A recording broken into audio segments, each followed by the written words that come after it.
Da li je istina ili mi se sniva, pa ovo su 27. dani piva. Nek vam bude veselo slavlje, živi bili i ajdu zdravlje!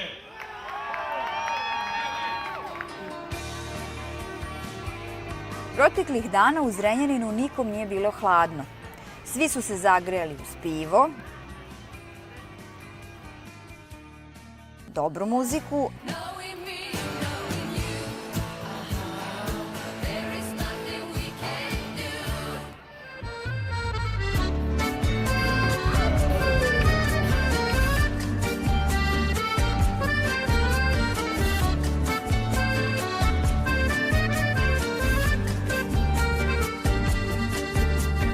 Vitre moj, ponesi me, di su palme krajobale.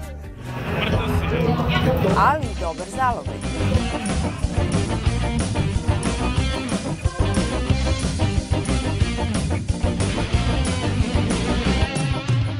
Svako je pronašao nešto za sebe. Pošto sam otac 3 ćerkice, uglavnom se na dane piva odlazi popodne, biramo ona mesta koja su interesantna za decu, a to je Luna Park na Prevaci.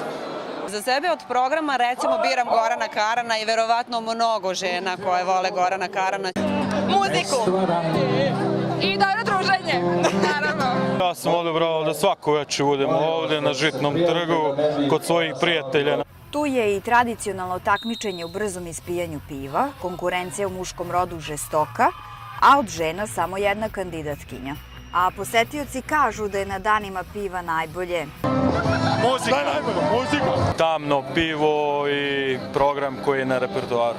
Šta je stvarno najbolje, prosudite sami, pa sledeće godine pravac Zrenjanina.